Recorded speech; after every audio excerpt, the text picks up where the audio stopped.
윤석열 대통령에 대한 체포영장 집행에 실패한 고위공직자범죄수사처는 영장 재집행 시점을 두고 고심하는 모습입니다. 공수처에 나가 있는 취재기자 연결해 자세한 내용 들어보겠습니다. 김태욱 기자, 오늘 공수처 분위기는 어떻습니까?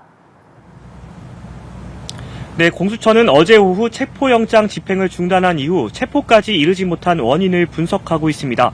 우선 대통령 경호인력 대응책 등을 재정비한 뒤 주말 중 재집행에 나설 것이란 관측이 우세한데요. 체포영장 유효기간인 오는 6일 전에는 영장 집행을 재시도하는 방안을 경찰 측과 협의할 것으로 알려졌습니다. 추가 영장 집행을 위해 어제 최상목 대통령 권한대행에게 영장 집행에 응하도록 강력히 요구했는데요. 박종준 경호처장 등에게는 집행방해 혐의로 출석을 요구한 것도 2차 집행을 염두에 둔 것으로 풀이됩니다. 하지만 경호처 측은 조금 전 한시도 자리를 비울 수 없는 엄중한 시기인 만큼 경찰과 협의해 추후 가능한 시기에 조사를 받겠다는 입장을 밝혔습니다.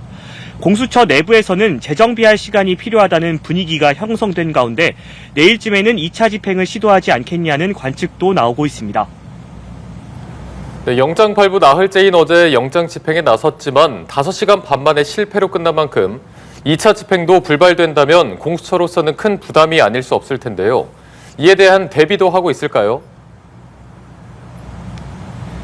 네, 공수처 측은 가능성이 다 열려 있다면서도 정확한 2차 집행 시기가 언제인지에 대해선 말을 아끼고 있습니다. 하지만 실패에 대비한 경우의 수도 내부적으로 검토 중인 것으로 알려졌는데요. 체포영장 유효기간이 오늘까지 포함해 사흘밖에 남지 않은 점을 고려하면 앞으로 2차례 이상 집행을 시도하긴 현실적으로 어렵기 때문입니다. 이에 따라 공수처가 영장 집행 재시도와는 별개로 곧바로 윤 대통령에 대한 구속영장을 청구하는 투트랙 전략을 시도할 가능성도 거론되고 있습니다. 현재까지 조사한 내용을 바탕으로 구속영장을 청구한 뒤 영장 실질 심사를 통해 영장을 발부받아 윤 대통령 구속에 나서려 할 가능성이 제기되는 겁니다. 앞서 윤 대통령 측 변호인단은 구속영장이 청구되면 영장 실질 심사에는 응할 생각이 있다는 뜻을 밝히기도 했는데요. 하지만 구속영장이 발부되더라도 관저 주변 지지자 집회 인파와 현직 대통령 경호임무를 맡은 경호처의 저항 등을 뚫고 윤 대통령의 신병을 확보하는 것 자체가 1차 집행 때처럼 쉽지 않을 거란 전망도 나오고 있습니다. 지금까지 고위공직자 범죄수사처에서 연합뉴스TV 김태욱입니다.